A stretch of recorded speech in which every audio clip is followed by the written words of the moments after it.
حکومت پر قابض شخص نے 12,000 نہیں 50,000 لوگوں کو سال بھر میں قتل کر دیا۔ یہ تاریخ کا بھیانک چہرہ ہے۔ آج لوگ اس کو ہلکے میں لے رہے ہوں گے، نیوز والے ایک طرفہ رپورٹ کرتے ہیں کیونکہ ان کو ان کے باپ داداؤں سے ڈر ہے، جہاں کی یہ کھاتے ہیں وہاں کی یہ گاتے ہیں، لیکن بعد کو یہ سچائیاں جنریشن میں منتقل ہوتی رہیں گی۔ کبھی تو آئے گا کوئی انصاف کی نظر رکھنے والا۔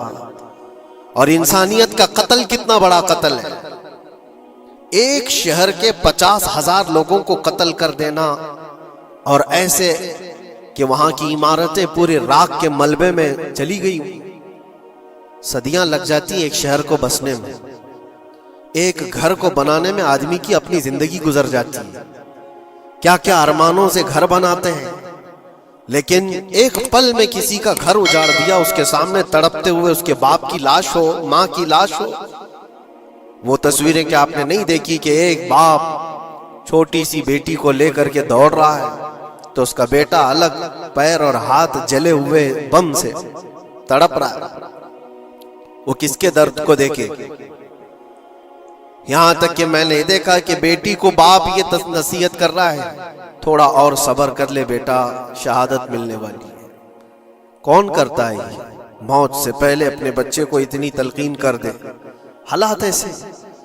دوسرے ایک یہ وہاں پر کھانے پینے کی ایڈ کوئی جا نہیں سکتی، اس پر پابندی، دوائیاں نہ جائیں اس پر پابندی۔ دنیا کا کوئی قانون اس چیز کو جائز ٹھہراتا ہے؟ مجھے بتاؤ، آتنکواد کا راگ الاپنے والے ان باتوں کو کیا کہیں گے؟ انسانیت اگر کہیں ہے تو اس کا تصور تو کرو۔ کسی کے فنڈامنٹل رائٹس ہوتے ہیں، بیسک رائٹس ہوتے ہیں، کھانا پینا یہ اس کا انسانی حق ہے۔ دشمنی تم سے جن کی ہے ان کے ساتھ مقابلہ کرو، عام شہریوں کے ساتھ نہیں۔ مخبر صادق رسول اکرم صلی اللہ تعالی علیہ وسلم کی تعلیمات دیکھو۔ جہاد کو لے کر جو پروپیگنڈا تم پھیلاتے ہو اور ہر چیز کو جہاد کا لفظ دے کر کے ایک ایسا نیریٹو کریٹ کرتے ہو کہ لوگوں کے دماغ میں ایک پروپیگنڈا پھیل جائے۔ آؤ میں سناتا ہوں، رسول پاک صلی اللہ تعالی علیہ وسلم جب صحابہ جہاد میں جاتے تو ان کو کن باتوں کی تلقین کرتے تھے؟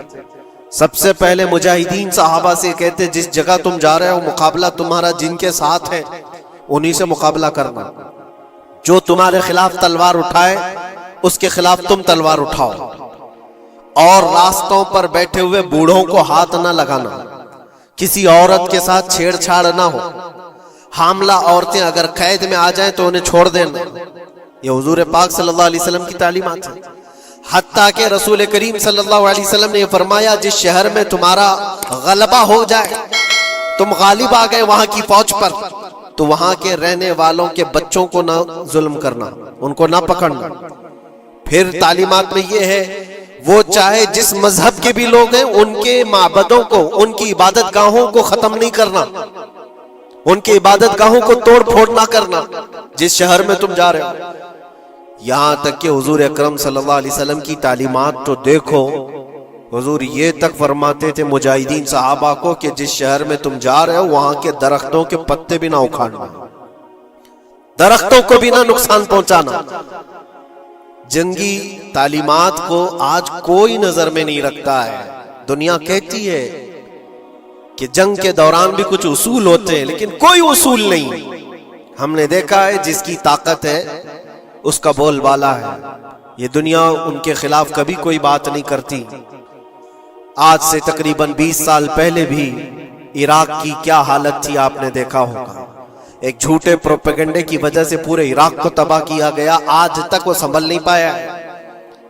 نیوکلیئر پاور عراق کے اندر موجود ہے، اس کے ری ایکٹر وہاں پر موجود ہے، کیا کیا چیزیں اس زمانے میں پھیلائی گئی۔ سوشل میڈیا تو نہیں تھا اتنا، دنیا نے یہ مان لیا کہ ہاں دادا کہہ رہا ہے تو ہوگا، اور حملہ کیا اسی بنیاد پر۔ 20 سال ہو گئے آج تک عراق میں کوئی نیوکلیئر پاور پلانٹ نہیں نظر آیا، کہیں نہیں۔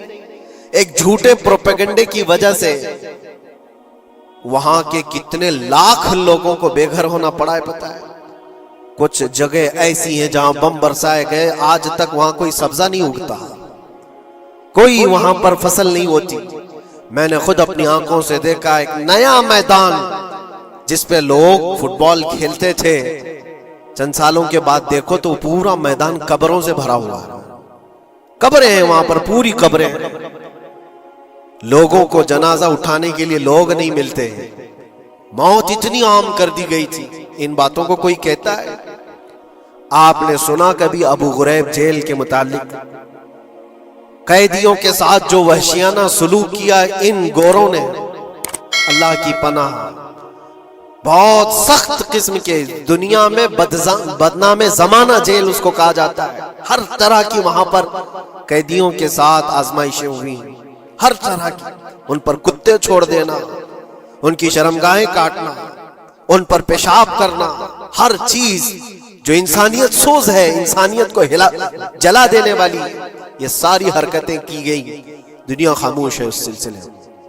کیوں؟ سپر پاور کے 1000 گنا بھی ہضم کر لیے جاتے ہیں. چھوٹا ملک یا غریب آدمی کوئی بات کرے تو سارے اس پر ٹوٹ پڑتے ہیں. آج میں ایک چیز آپ کو بتانا چاہ رہا ہوں کہ یہ کوئی نئی چیز نہیں ہے جو ہو رہی ہے آج دنیا میں. یہ پھیلنے والی ہے اور قیامت کے قریب ہم آ چکے ہیں. ہو سکتا ہے دنیا پوری جنگوں کے لپیٹ میں ہو جو رسول پاک صلی اللہ علیہ وسلم نے ارشاد فرمایا قتل اتنا بڑھ جائے گا کہ 100 لوگ ہوں تو 99 مر جائیں گے، 1 بچ جائے گا. قتل اتنا بڑھ جائے گا.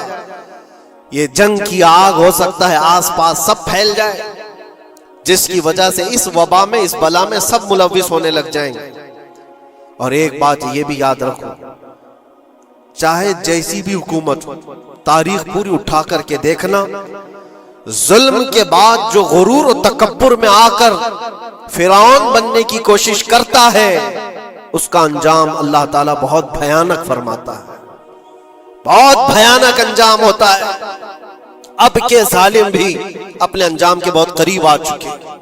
انہوں نے ظلم اتنا کیا ہے، وہ بچوں کی آہیں، وہ عورتوں کی چیخیں کیا بارگاہ رب العزت میں نہ پہنچی ہوں گی؟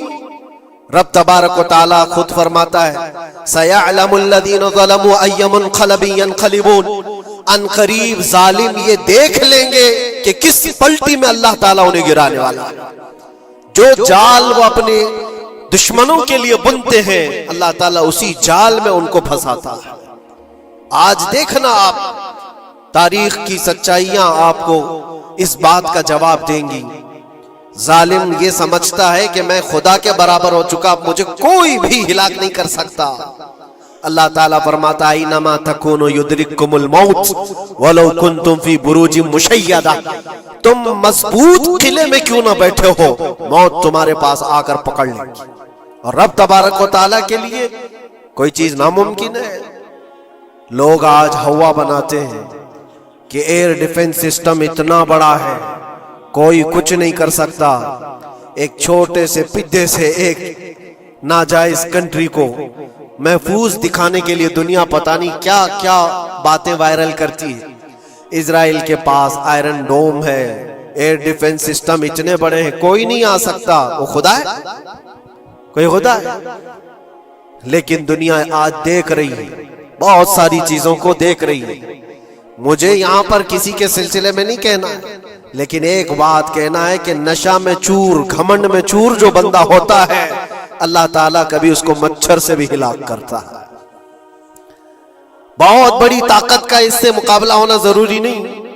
تمہارے پاس ہوگا بہت بڑا سسٹم، لیکن رب تبارک و تعالیٰ جب انتقام لے لے تو پھر تمہارے لیے بہت بڑی طاقتوں کی ضرورت نہیں. آپ کو میں تاریخ بتاؤں، عراق میں نمرود ایک زمانے میں اس طرح کی حرکت کیا تھا کہ اس نے بہت بڑی عمارت بنائی تھی، اور اس کے مطابق بات یہ تھی کہ وہ 1000 لوگوں سے تنہا لڑ سکتا تھا، اتنی اس کی طاقت تھی. شیر سے خود مقابلہ کرتا تھا، کبھی ڈرتا نہیں تھا.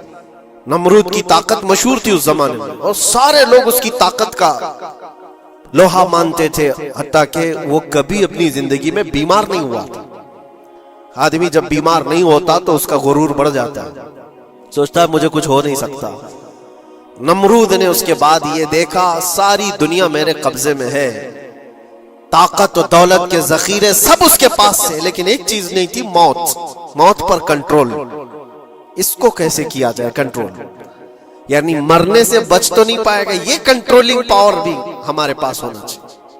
اس نے ایک بہت بڑی عمارت بنائی، کہا کہ خدا آسمانوں میں ہوتا ہے، ہم اتنی بڑی عمارت بنائیں گے کہ ان عمارتوں پر چڑھ کر خدا کو للکاریں گے، آجا میں مقابلہ کرتا ہوں، اور مقابلہ کر کے میں خدا کو گرا دوں گا کسی بھی طرح سے۔ اگر مجھ سے نہ ہو سکے تو پوری فوج کو تیار کروں گا، خدا سے لڑائی لڑ کر کے ایک بار وہ موت اور حیات کا پاور اپنے ہاتھ میں لے لیں گے، پھر ہم کو جب تک چاہے جینا ہے۔ کہاں کی خام خیالی!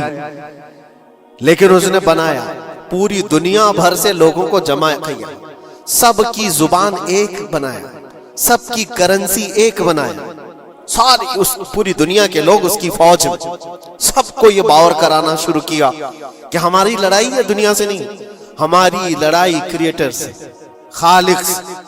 ہم اس سے پاور چھین لیں گے ایک بار، اور پھر اپنے ہاتھ میں موت و حیات کا کنٹرول رکھیں گے۔ جس کو جتنی لمبی عمر چاہیے میں دوں گا، جس کو جب تک جینا ہے میں دوں گا، ازل تک، ازل سے لے کر ابد تک۔ یہ سارے خیالات اس کے تھے، اور اس نے جمع کیا، عمارت بھی بنایا، فوج بھی تیار کیا۔ کیا رب تبارک و تعالیٰ یہ نہیں دیکھ رہا تھا؟ اس کی تیاری، اس کا جمع کرنا، اس کی عمارت بنانا، بہت دنوں تک یہ سب کام چلتا رہا۔ رب تبارک و تعالیٰ کسی سے غافل نہیں، دلوں میں گزرنے والے حالات سے بھی بے خبر نہیں، لیکن بندے کو رب تبارک و تعالیٰ ڈھیل دیتا ہے۔ قرآن میں رب تعالیٰ فرماتا ہے وَلَا يَحْسَبَنَّ الَّذِينَ كَفَرُوا أَنَّمَا نُمْلِي لَهُمْ خَيْرٌ لِأَنفُسِهِمْ إِنَّمَا نُمْلِي لَهُمْ لِيَزْدَادُوا إِثْمًا۔ کافر جو ان کو ڈھیل ملی ہے، یہ نہ سمجھیں کہ ہم نے جو ان کو چھوڑ رکھا ہے ان کے لیے بہتر ہے، بلکہ اس لیے ہم چھوڑ رکھیں کہ وہ اور زیادہ کریں، اور زیادہ کریں، لیزدادوا اثما ولہم عذاب مہین، پھر ہم ذلت والا عذاب انہیں دینے والے ہیں۔ یہ مت سمجھ لو کہ رب تبارک و تعالیٰ ان سب چیزوں سے بے خبر ہے۔ نمرود اتنا سب کرتا رہا، اللہ نے اس کو چھوڑ رکھا، بنا لے لمبی عمارت، بنا فوج بھی بنا لی، ساری چیزیں بنا لیا، مقابلے کے لیے اس نے دن بھی طے کر لیا۔ اس کے بعد اس کو خدا سے لڑائی لڑنی تھی، کہاں خدا تک پہنچنے کی بات، لیکن بندہ جب غرور و تکبر میں آتا ہے تو وہاں تک بھی سوچتا ہے، اسے موت پر کنٹرول حاصل کرنا تھا، بس یہ ایک چیز تھی۔ پھر جب وہ دن آیا، کتابوں میں ملتا ہے اللہ تبارک و تعالیٰ نے فرشتے، اس کی جو تعداد ہے اس کا کسی کو علم نہیں۔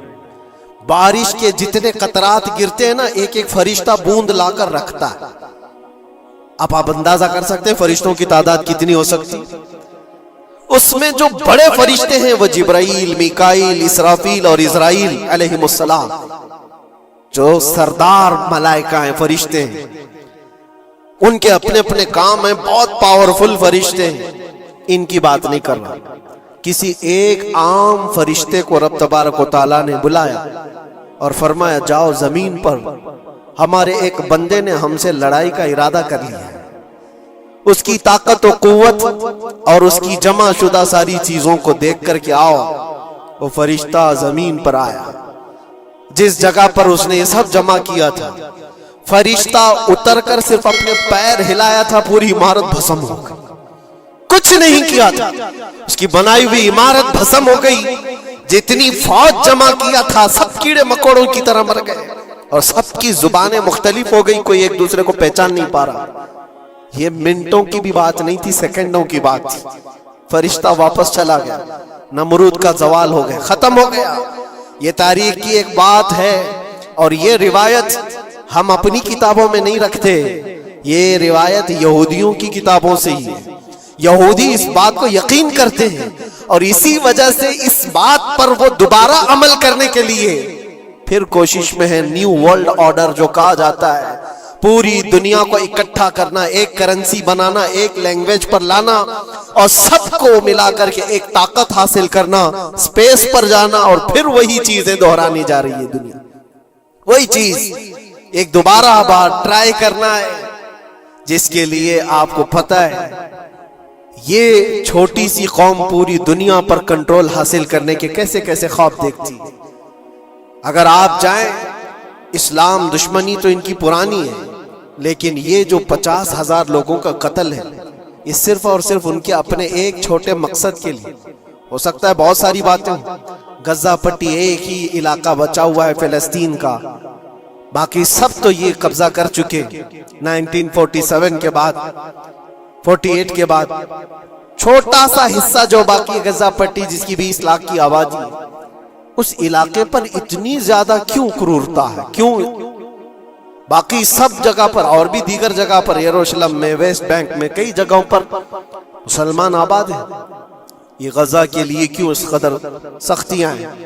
دنیا کو بتانے کے لیے تو یہ ایک آتنکواد جماعت ہے حماس، جس کا مقابلہ کرنے کے لیے ہم یہ حملے کر رہے ہیں، لیکن آج تک یہ دنیا کو بتا نہیں سکے کتنے حماسیوں کو قتل کیا، کتنے حماس کے لوگ پکڑے گئے، کتنوں کو مارا گیا. چند ہوں گے، لیکن اس کے بدلے میں جو بھاری قیمت چکائی ہو غزہ کے نہتے لوگوں نے، 50,000 لوگوں کا قتل، یہ تو ریکارڈ پہ دکھ رہا ہے. باقی اللہ عالم، باقی کتنے ہیں جن کی تعداد مل نہ سکی ہو. بعض دانشوروں نے یہ بھی بتایا اس کو صرف اور صرف ایک کینل بنانا ہے جو دنیا کی ٹریڈنگ پر قبضہ حاصل کرنے کے لیے. جو سوئس کینال ہے ایجپٹ کا، جس سے میڈیٹرین سی سے لے کر کے گزرتے ہیں، 2 سمندروں کو جوڑنے کے لیے ایک کینل ہے مصر میں، ایجپٹ میں، جہاں سے ایجپٹ ہر گزرنے والے جہاز سے ٹیکس لیتا ہے، ہر گزرنے والے جہاز سے ایک بھاری قیمت لیتا ہے، جس سے ٹریڈنگ پر اثر بھی رہتا ہے. اور جب وہ چاہے بند کرے، 2 مرتبہ اس نے بند بھی کیا تھا تاریخ میں 1950 کے بعد. اور یہ خواب دیکھتا ہے اسرائیل کہ ہم اپنی ہی جگہ سے ایک کینل بنا لیں تقریباً 300 کلومیٹر، جس کے لیے اس کو غزہ حاصل کرنا بہت ضروری ہے. یہ بعض لوگوں کی اپنی تحقیق ہے. تو کیا کوئی اپنے مفاد کا حاصل کرنے کے لیے 50,000 لوگوں کا قتل کر سکتا ہے؟ دنیا کو یہ بھیانک چہرہ بھی تو معلوم ہونا چاہیے. اگر ان کو کوئی راستہ بنانا ہے تو اس کے لیے انسانیت کا قتل کرنا. میں آپ کو ایک بات عرض کیے دیتا ہوں، قرآن پاک نے جو فرمایا وہ حق ہے، 100% حق ہے. اللہ نے فرمایا، میں نے خطبے کے بعد جو آیت پڑھی، وَضُرِبَتْ عَلَيْهِمُ الذِّلَّةُ وَالْمَسْكَنَةُ، اللہ فرماتا ہے ان پر ذلت اور غربت لکھ دی گئی. کس پر؟ یہودیوں کے متعلق. وَبَاءُوا بِغَضَبٍ مِّنَ اللَّهِ، اور اللہ کے غضب میں رہیں گے وہ ہمیشہ.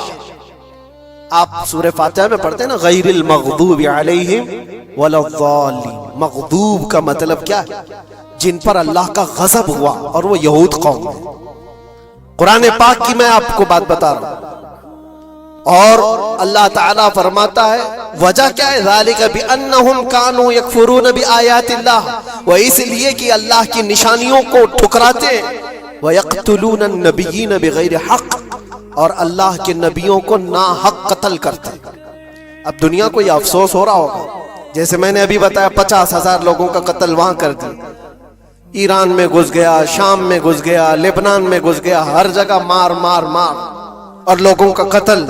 میرے عزیزو، یہ تو عام لوگوں کا قتل ہے، اور قرآن یہ کہتا ہے یہ وہ قوم ہے جو اللہ کے نبیوں کو قتل کرتی تھی.